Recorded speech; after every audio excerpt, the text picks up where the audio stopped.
마가복음 10장 45절 우리 다 같이 암송하겠습니다. 인자가 온 것은 시작.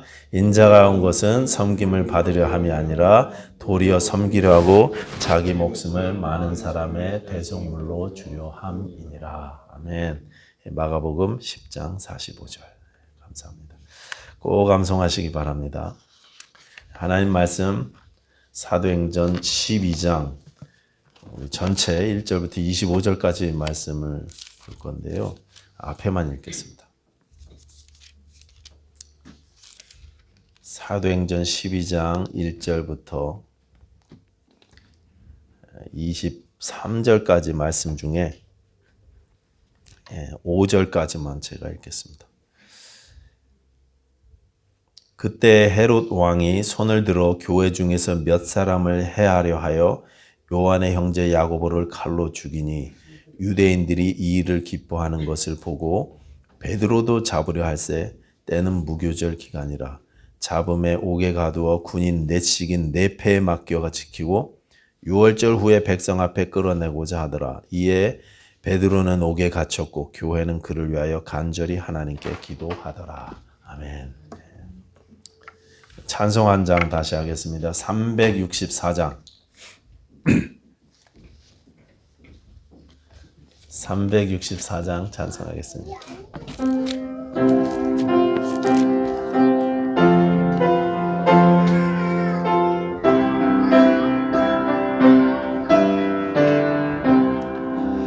내 기도하는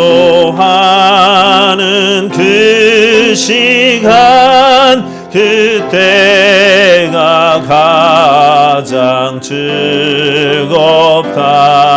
이 세상 근심 걱정에 얽매인 나를 부르사 내 진정 소원 주 앞에 낱낱이 바로 아뢰오. 큰 불행 당해 슬플 때 나 위로받게 하시네. 내 기도하는 그 시간 내게는 가장 귀하다. 저 광야 같은 세상을 끝없이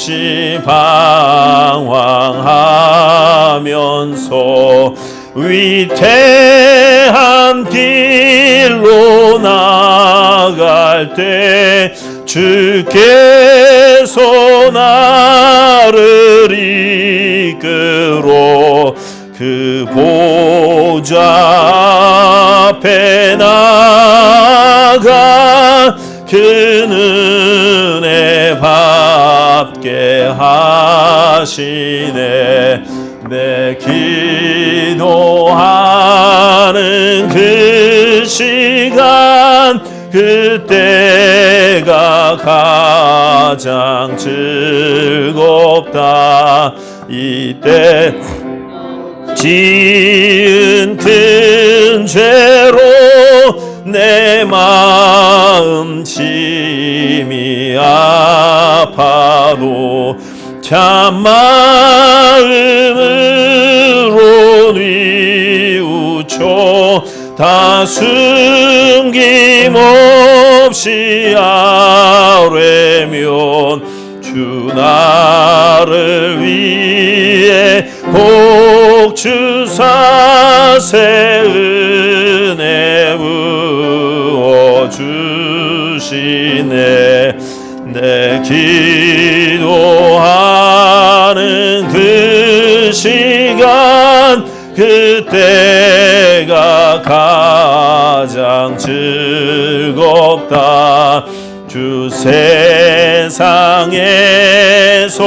일찍이 저 요란한 곳 피하여 빈들에서나 산에서 온 밤을 세워 지내사 주 예수 친히 기도로 근본을 보여주셨네. 아멘. 아멘. 기도하겠습니다. 하나님 아버지 감사합니다. 이 시간에 주님께서 우리에게 주시는 말씀을 잘 기억하게 하시고 평생 하나님 말씀 붙잡고 이기면서 사는 저희들 다 될 수 있도록 이 시간에 성령께서 함께 하시고 역사하여 주시옵소서. 감사드리며 예수님 이름으로 기도하였습니다. 아멘. 오늘 본문은 이제 헤롯 왕이 야고보 사도를 죽인 내용과 그 후에 베드로 사도도 이제 잡아서 처형하려고 하는 그런 내용을 담고 있습니다. 먼저 1절을 우리 다시 한번 볼까요? 1절 사도행전 12장 1절입니다. 다 같이 시작. 그때 헤롯 왕이 손을 들어 교회 중에서 몇 사람을 해하려 하여. 그때 이렇게 시작하고 있죠. 자, 그때는 사도 베드로가 고넬료를 이제 막 만난 후에 복음이 이방인에게도 역사한다는 사실을 공식적으로 교회가 확인했을 때였습니다. 그때는 복음이 유대와 사마리아뿐만 아니라 지금 터키에 있는 그 안디옥 지역까지 퍼져서 많은 사람들이 예수 그리스도를 믿기 시작할 때였습니다. 심지어 안디옥에 생긴 이제 막 새로 생긴 그 교회는 예루살렘에 있는 유대인들 이미 그리스도인이 되었던 그 성도들을 위해서 구호금을 보낼 정도로 신앙이 성숙하고 성장해가고 영적으로 교회가 하나가 되어가던 그런 시기였습니다. 자, 유대인들의 입장에서 보면 그때는 저 이단 괴수 예수라는 이 악한 자의 가르침이 유대 지역 전 지역뿐만 아니라 온 세상에 퍼져나가는 모습을 속수무책으로 바라봐야만 하는 때였습니다. 그 예수의 가르침 때문에 자신들의 이 유대교 정체성이 송두리째 흔들리고 위협당하는 때가 바로 그때였습니다.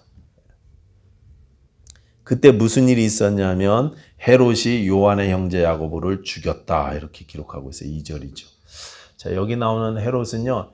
헤롯 아그리파 1세입니다. 우리가 잘 아는 예수님 태어날 당시에 어린 아기들을 죽였던 헤롯 대왕의 손자예요. 이 헤롯 집안이 워낙 이제 족보가 복잡해가지고 성경의 이름은 다 헤롯이라고 헤롯왕 이렇게 돼 있는데 각 헤롯 왕마다 이름이 다 달라요. 다 다른 사람들입니다. 침례 요한을 죽였고 예수님을 빌라도하고 함께 재판했던 그 헤롯 안디바의 조카가 바로 이 헤롯 아그리파였습니다. 이 사람의 아버지는 이제 왜 왕이 못 됐냐면 우리가 잘 아는 대로 헤롯 대왕이 권력욕이 강해갖고 자기 아들들 다 죽이고 자기 와이프까지 막 죽였지 않습니까? 그때 죽임당했어요. 그리고 자기 아버지가 죽을 때 이 헤롯 아그리파 1세는 로마로 보내져갖고 로마 황실에서 교육을 받았더랬습니다. 그리고 유대를 다스리던 삼촌이 죽으니까 이제 그곳에 로마 황제의 인정을 받아서 분봉왕으로 임명을 받아왔던 사람이었습니다. 어렸을 때 로마로 보내져갖고 유대하고는 전혀 관련이 없는 사람이었습니다. 또 민족적으로도 이 사람 헤롯 집안이 에돔 사람들이지 않습니까? 이스라엘 지방 사람들이 이스라엘 민족이 아니었습니다.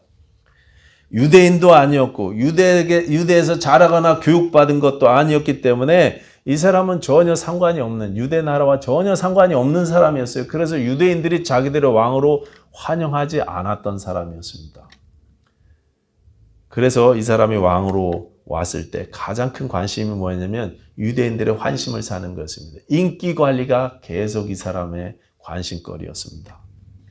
자기의 정치적 입지를 위해서 항상 신경을 많이 썼고 오늘 본문의 사건도 그런 맥락에서 일으키게 된 것입니다. 자기가 보니까 유대인들이 불안해하고 있어요. 새로 생긴 이 이단 예수교 복음이 퍼져나가는 것에 대해서 유대인들이 불안해하고 있다는 것을 캐치했습니다. 그래서 어떻게 합니까? 핵심 인물을 체포해서 처형하기로 결심하고 일단은 요한의 형제였던 야고보 사도를 잡아서 실제로 처형했습니다. 그게 2절입니다. 요한의 형제 야고보라고 하면 예수님이 공생의 기간에 3명의 제자를 주로 데리고 다녔었을 때 베드로하고 야고보하고 요한 아닙니까? 이 3명 중에 한 사람이었습니다. 핵심 중에 핵심이었습니다.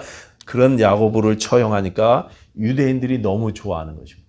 눈의 가시를 헤롯 왕이 대신 제거해 준 것입니다.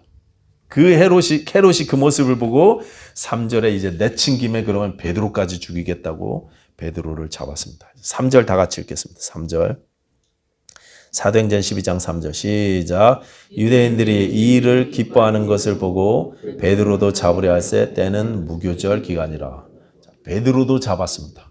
그런데 그때가 무교절 기간이다 이렇게 돼 있죠. 왜 그때가 무교절 기간이라는 것을 성경에 기록했을까? 이 무교절은요 6월절하고 합쳐갖고 전체를 다 6월절이라고 이야기하기도 하고 전체를 또 무교절이라고 이야기하기도 합니다. 6월절이 제일 첫날이 6월절이고 나머지 7일을 무교절이라고 보통 이야기하는데 합쳐서 다 6월절이라고 말하기도 합니다. 좀 자세히 이야기하면 유대력으로 1월 14일 이스라엘 백성들이 애굽에서 탈출했던 그날을 기념해서 1월 14일 날 밤에 어린 양 고기를 먹는 그날이 6월절입니다. 그리고 1월 15일부터 21일까지 7일간은 무교절. 무교절은 급하게 탈출하느라고 이스트를 집어넣은 떡을 먹지 못하고 불리지 못한 떡을 그냥 막 먹고 쓴나물을 먹은 걸 기념해서 7일 동안은 누룩 없는 떡과 쓴나물을 먹으면서 그날을 기념하는 절기가 무교절인 것입니다. 그러면 헤롯이 왜 하필이면 베드로를 무교절에 잡으려고 했을까? 무교절에는요 수많은 유대인들 디아스포라가 전 세계에서 예루살렘으로 몰려 들어옵니다. 6월절 명절을 지키기 위해서. 그때 수많은 순례자들이 보는 앞에서 유대인들 그 순례자들이 보는 앞에서 이 골칫거리였던 이 사람들의 문제를 해결해 주면 유대인들에게 자기의 정치적인 입지가 탄탄해지고 인기가 올라갈 것을 정치적으로 계산한 거예요. 그래서 환심을 사려고 혈안이 됐던 이 헤롯에게 아주 좋은 찬스라는 것을 이 사람이 생각을 하게 되었고 그래서 유대인들이 가장 모이는 때를 골라서 베드로를 체포했습니다. 그리고 이제 유대인들이 명절에는 사형 집행을 하지 않기 때문에 그날을 피해서 이 무교절이 다 끝나가길 기다렸다가 이제 체포해서 감옥에 넣었다가 무교절이 끝나자마자 처형하려고 했던 것입니다. 그러자 5절에 보시면 이에 베드로는 옥에 갇혔고 교회는 그를 위하여 간절히 하나님께 기도하더라 그랬습니다. 교회가 교회를 위해서 기도하기 시작했습니다. 바로 죽이지 못하고 이제 감옥에 가둬놨는데 교회가 기도하기 시작했어요. 자, 그 뒤의 내용 오늘 우리가 읽지는 않았지만 우리가 이미 잘 알고 있습니다. 야고보는 죽임당했지만 베드로는 하나님의 능력으로 구출되었습니다. 그게 오늘 본문의 내용입니다. 근데 여러분 이 사도행전 12장 내용을 쭉 한번 댁에 가셔서 읽어보시면은요, 이 12장 내용은요, 죽음으로 가득 차 있습니다. 죽음의 내용으로 가득 차 있어요. 요한의 형제 사도 야고보가 죽임당했고, 베드로가 죽음의 위협을 당했고, 베드로를 지키던 군인들 16명이 모조리 다 죽임당했습니다. 실제 명령이 집행되었는지, 집행이 되지 않았는지는 성경에 나오지는 않지만 왕이 명령했으니까 죽임당했겠죠. 그리고 헤롯 자신도 마지막 부분에 죽었습니다. 야고보와 베드로와 군인들과 헤롯이 죽었습니다. 그런 내용으로 이 12장이 구성되어져 있는데 죽음의 원인도 제각각이죠. 자, 오늘 보면 맨 마지막 23절 보시면 헤롯이 영광을 하나님께로 돌리지 아니하므로 주의 사자가 곧 친히 벌레에게 먹혀 죽으니라 이렇게 되어 있습니다. 이 헤롯 아그리파 1세가 죽은 시기는요, 역사책에 보면 정확히 나옵니다. 가이사라에 열린 축제에서 갑작스러운 복통을 일으켜서 5일 동안 복통으로 앓다가 죽었다 이렇게 요세푸스가 기록하고 있어요. 오늘 본문은 그것을 벌레에게 먹혀 죽었다 이렇게 표현하고 있습니다. 그러니까 이게 바이러스였는지 세균이었는지 뭔가 감염병에 걸려서 이 사람이 5일 동안 고통을 당하다가 죽었던 것 같습니다. 이 시기가 정확히 AD 44년이었습니다. 자, AD 44년이라면 예수님께서 부활승천하셔서 교회가 생기고 나서 대략 10여 년쯤 지났을 때입니다. 그렇죠? 교회가 생긴 지 시작된 지 10년쯤 지났을 때 이런 일이 있었다는 말씀입니다. 10년 만에 복음이 안디옥까지 저 터키까지 확산되어서 계속 퍼져나가고 있었고 그 10년 동안 사도들은 교회를 굳건히 지키고 있었습니다. 그런데 갑자기 야고보가 죽임을 당하게 되었다는 말씀입니다. 베드로도 죽음의 위협에 처해졌습니다. 어떤 사람은 교회를 굳건히 지키다가 갑자기 죽임을 당하거나 또는 죽음 앞에 서게 되었고 또 어떤 군인들은 자신의 일을 열심히 하다가 억울하게 죽임을 당했고 헤롯은 교만을 떨다가 심판을 당해 죽었습니다. 이렇게 죽음으로 가득 찬 모습이 이 사도행전 12장이에요. 그런데 여러분 생각해 보십시오. 이렇게 죽으나 저렇게 죽으나 사람이 한 번은 다 죽지 않습니까? 이런 모습으로 살고 저렇게 살고 사람이 한평생을 살다가 이런저런 모습으로 이 땅의 삶을 마치는데 죽음 앞에서 죽음을 맞이하는 모습은요 다 똑같습니다. 죽음을 피해갈 수 있는 사람 하나도 없습니다. 왕으로 살았던 부하 군인으로 살았던 다 죽습니다. 예수님을 알고 예수님을 위해서 삶을 들였던 사도들 같은 삶을 살았어도 다 죽었습니다. 아니면 예수님과는 전혀 상관없는 나를 위한 그런 행복하고 편안한 삶을 추구하다가 살았어도 그런 사람도 다 어느 날 하나님이 오라고 하시면 죽는 것입니다. 우리는 다 죽습니다. 그런데 우리가 그렇게 죽으면 어디로 갑니까? 김경 집사님 죽으시면 어디 가세요? 예. 고린도후서 5장 1절은 이렇게 되어 있습니다. 고린도후서 5장 1절 만일 땅에 있는 우리의 장막집이 무너지면 하나님께서 지으신 집 곧 손으로 지은 것이 아니요 하늘에 있는 영원한 집이 우리에게 있는 줄 아느니라. 저 집 뒤뜰에요. 제가 이제 애들하고 캠핑 다니려고 텐트를 아주 되게 비싼 거를 사갖고 딱 한 두어 번 썼거든요. 그리고 나서 쓰지 못하고 창고에다 집어넣은 텐트가 있는데 제 아내가 물건을 창고가 좁다고 그거를 뒤뜰에다가 쫙 펴놓고는 그 안에다 짐을 쌓아놨어요. 근데 그 비싼 텐트가 한 두어 달 지나니까요. 헤어져 갖고 구멍이 쭉쭉 캘리포니아 햇살이 얼마나 센지 다 찢어져 버리더라고요. 아이고 너무 아깝더라고요 그 텐트가. 그래서 결국은 다 버릴 수밖에 없었는데요. 성경은요. 우리의 육신을 장막이라고 텐트라고 그렇게 표현하고 있어요. 이 고린도후서 5장 1절에 그렇게 이야기하고 있습니다. 시간이 지나면 낡고 헤어지는 텐트와 같다 그렇게 이야기합니다. 여러분 텐트는요 임시거처입니다. 집이 아닙니다. 언젠가는 옮겨질 것이고 언젠가는 헤어져서 무너집니다. 이 땅에 우리의 몸이 그렇다는 것입니다. 시간이 갈수록 젊은 시절의 건강함과 젊은 시절의 아름다움이 점점 사라집니다. 텐트같이 언젠가는 낡아지고 언젠가는 헤어지는 집, 언젠가는 옮겨야 될 집, 그게 우리의 몸이라고 그렇게 성경이 이야기를 합니다. 그런데 죽음 이후의 몸에 대해서는 영원한 집이다 이렇게 이야기하고 있습니다. 영원한 집. 우리는 영원한 집, 영원한 몸, 결코 썩지 않을 가장 아름다운 영원한 몸을 얻게 되는 것입니다. 죽음 이후에 우리 몸이 그렇게 됩니다. 그런데 성경은 우리의 몸에 대해서만 이야기하시는 게 아니라 죽음 이후에 우리의 상태에 대해서도 이야기하세요. 수고에서 참된 힘으로, 고난에서 영광으로 그렇게 변화한다고 말씀하십니다. 이 땅에서 우리가 너무나 많은 고생과 수고를 했지만 수고와 땀 흘림이 죄로 말미암은 이 수고가 계속 있었지만 앞으로 우리는 참된 쉼을 누리게 될 것이고 또 고난을 지나 영광을 누리게 될 것이라고 성경이 그렇게 증언하고 있습니다. 로마서 8장 18절이죠. 생각하건대 현재의 고난은 장차 우리에게 나타날 영광과 비교할 수 없도다 그랬습니다. 지금 우리가 겪는 이 질병들, 아픔들, 슬픔들, 상실, 배신, 어떤 극심한 고통이라 할지라도 우리가 천국에서 누릴 그 압도적인 영광에 비하면 아무것도 아니라는 것입니다. 네. 제가 노경 성도님 댁에 방문해서 성도님의 그 19살 때 사진을 좀 보여달라고 막 그냥 졸랐어요. 전화기 빨리 내놓으라고. 그래갖고 막 전화기를 여기저기 찾아봤더니 잔뜩 들어있더라고요. 그거를 막 못 버리고 옛날 사진을.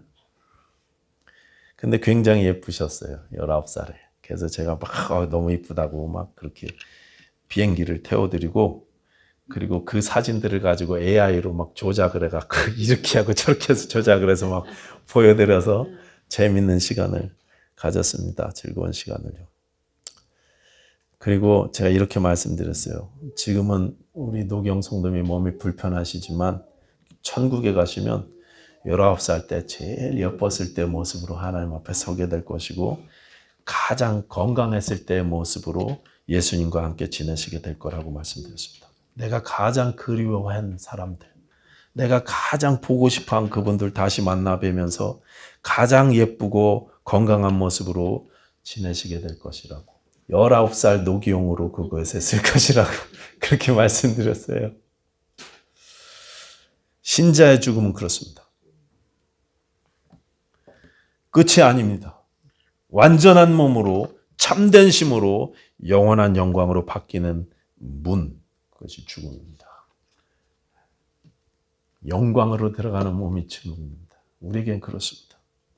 세상은요, 죽음이 끝이라고 말합니다. 과학자들은요, 이 우주의 역사가 45억 년쯤 됐다고 그러잖아요. 45억 년, 그 어마어마한 시간 중에 우리가 이 땅에서 길어야 100년 사는데요. 여러분 100년 거의 다 사셨잖아요, 이제.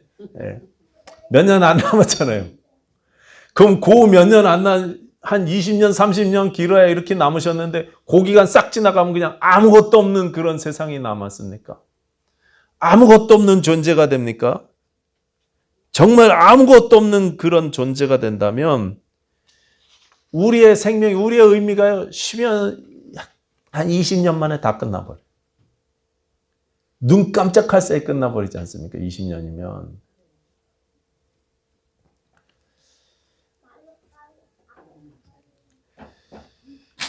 10년 뒤에 또는 20년 뒤에 아무것도 없는 세상, 그게 세상이 말하는 인생입니다.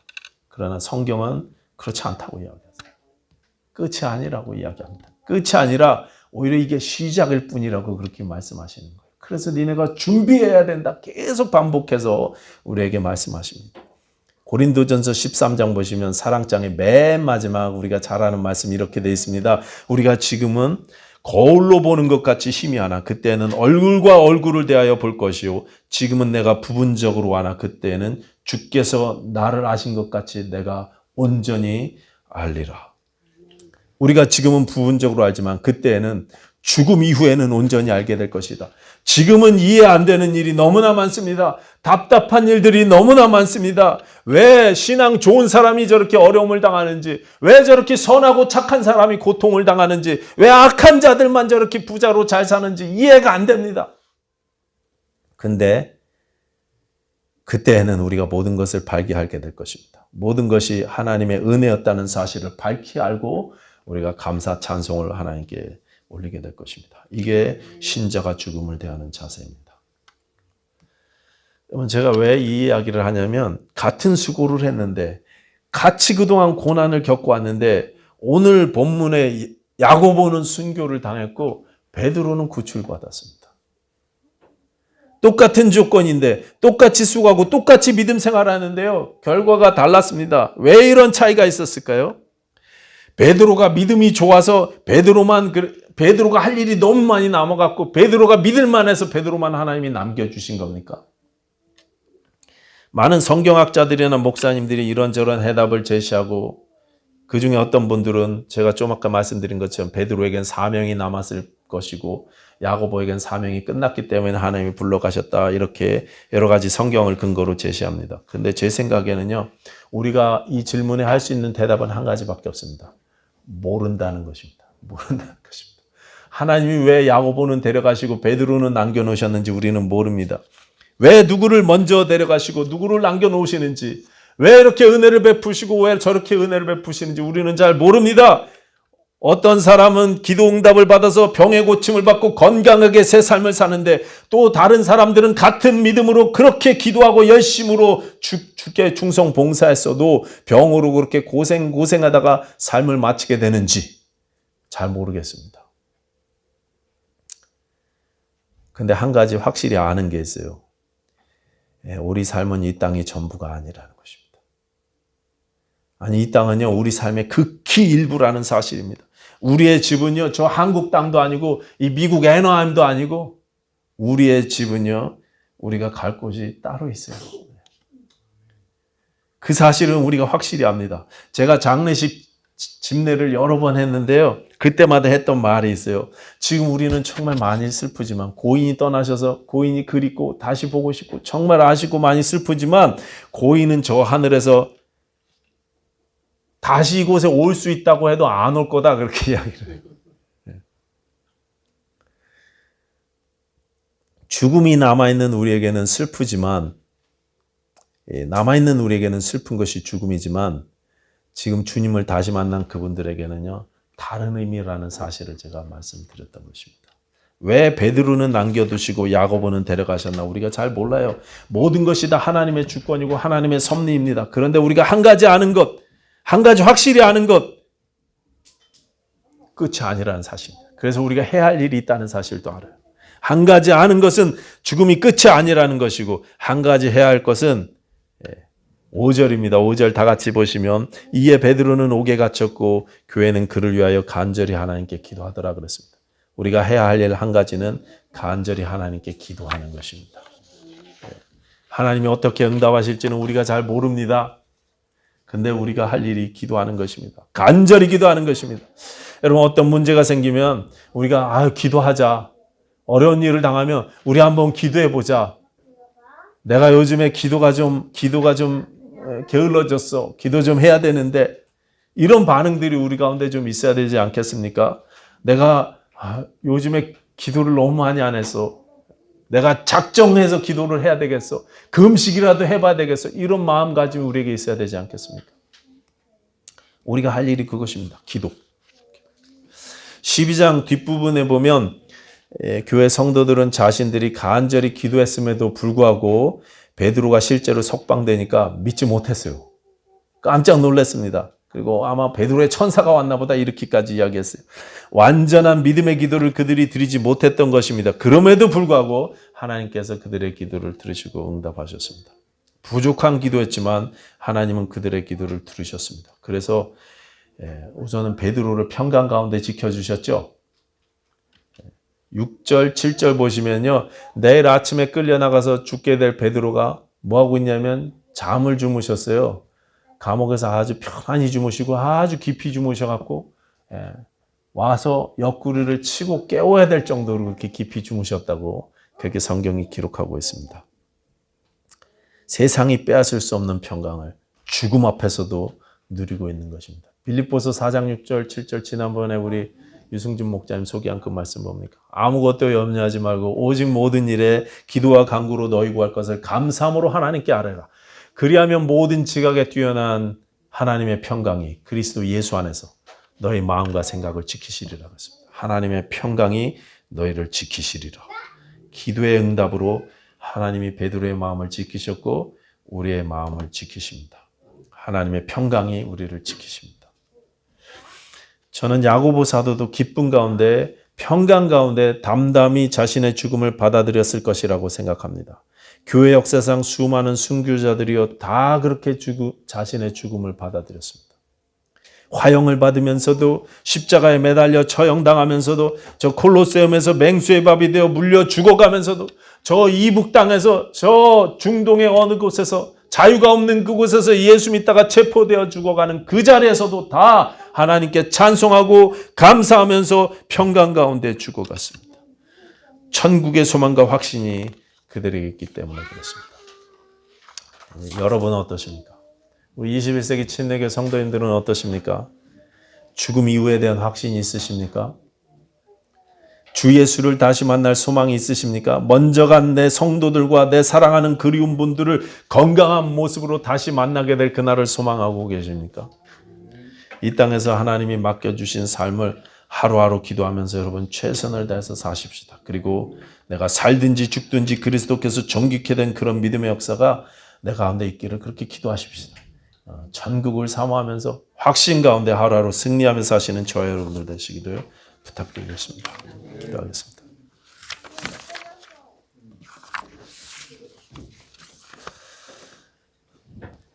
하나님 아버지 감사합니다. 우리에게 천국의 소망을 주시고 이 땅의 전부가 아니라는 사실을 알게 해주시사 영혼을 위해 살게 해주시니 감사합니다. 그러나 하나님 우리에게 맡겨주신 하루하루의 삶을 최선을 다해 살게 하시고 주의 뜻 가운데 살게 하시고 하나님의 영광을 위해서 살 수 있는 저희들 될 수 있도록 축복하시고 인도해 주시옵소서. 감사드립니다. 예수님 이름으로 기도하였습니다. 아멘.